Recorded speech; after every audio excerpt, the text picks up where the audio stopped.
Okay, welcome to How Do I Write My NEA? Now, a lot of people get stressed. They go, look at these stressed out people here. And we say, no to stress. No to stress again, okay?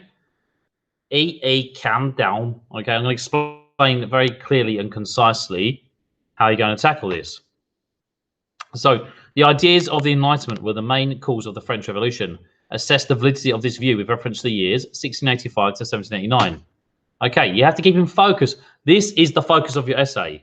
Now, a lot of students, like in the A-levels, they write very long, waffly sentences. Don't do that. Remember, you're writing something analytical. You're not writing a story. You're writing an analytical essay. This isn't English, you know. So we're going to write an analytical essay where you are analysing how different factors contributed towards the French Revolution. Now, although the question says that, this is what we call an iceberg question. You've got the question here, and there's a lot of stuff hidden underneath. So where it's saying the ideas of the Enlightenment were the main cause of the French Revolution, we need to weigh up other causes and think if they're more significant, okay? Now, remember how this piece will be assessed. You're going to be AO1, AO2, AO3. So this piece is assessed in 3 different ways. It's lovely to mark. I just love marking them. But the big one is AO3. So analyze and evaluate in relation to the historical context, different ways in which aspects of the past have been interpreted. So we need to find historians who take different views and weigh up our own view on top of that. Okay? That's really important. So with regard to writing your NEA, use subheadings. With each factor you go through, just give it a little subheading. It makes it easier for myself and for the moderator to understand your train of thought that way. Make sure you use footnotes. I'll put a link here if you don't know how to use footnotes. So every time you use a quote or a statistic from your own research, you can use those, okay? You have to write a bibliography at the end. So it's a list of all the sources you've used. Even if you haven't explicitly quoted for something, but something's giving you an idea, you have to list them. That is very important to do.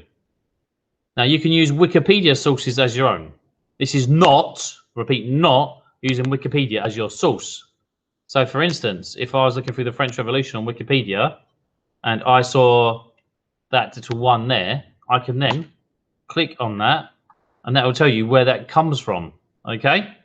And sometimes you can click on these and it takes you to Google and it shows you the quotation within a page, okay, which is very good to use.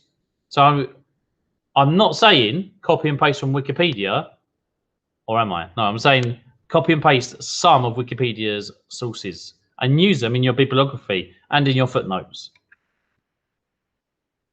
Now, never forget what this question is really asking you. What is the most significant cause of the French Revolution? Really, it's a diamond 9. So these are different factors. The Enlightenment, that's what you're going to have to start with. Now, was it the Ancien regime? Was it King Louis's weak leadership? Was it unequal taxation, famines and poor harvests, the War of American Revolution, the 7 Years' War, Marie Antoinette's spending, debt and fragile economics of bread? Which one of these causes was the most significant? Now, I haven't put these in any order. Okay, this is me just slapping them down. Now, I'm going to give you these slides, okay?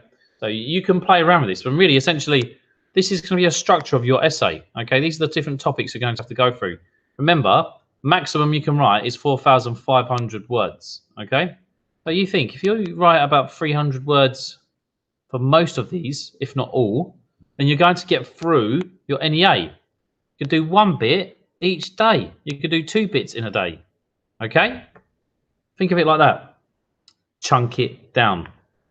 Start with the introduction, like totes obviously. So define the Enlightenment. Okay, you need to get a definition of the Enlightenment and ensure you present the various causes you will explore. All of them, all of the ones you intend to explore. You saw on the previous slide, the ones that you want to explore, if not most, if not all, write them down in your introduction. Okay? Explain how you'll take a Marxist approach. Not that you're a Marxist, okay? You're not saying solidarity, comrades. You're taking a Marxist historical approach, which is different, okay? You're essentially saying that social, technological, and economic, political causes are more important than the roles of individuals. Okay? We're not appealing to great man theory here. That's bad history. Now, this introduction, so it's take around 8 to 10% of your NEA. So once you've written your introduction, once you have written it, think you've already done a sizable chunk of your NEA.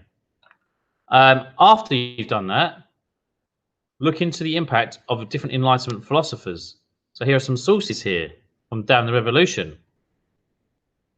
Remember, how influential was Marat with regard to the French Revolution? Did he cause it? Did he shape it? Was he merely the spark at the end?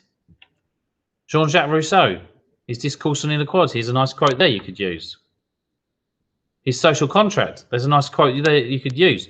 Now, Jean-Jacques Rousseau wasn't alive during the French Revolution, unlike Marat, who was a newspaper writer, or a pamphlet writer at the time. But he was massively influential.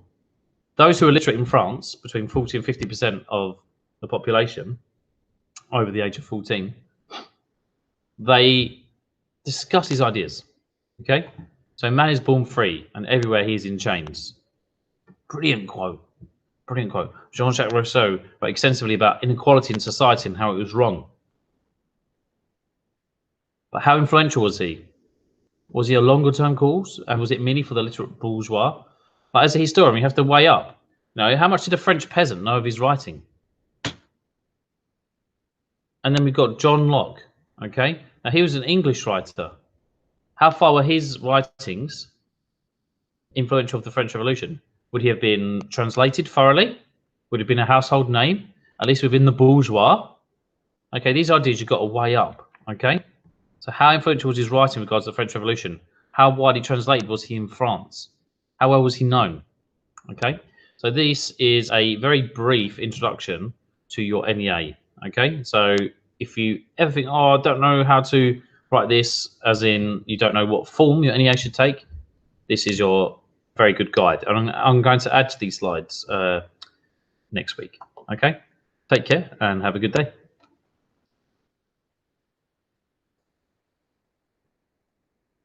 Right, turn the recording off.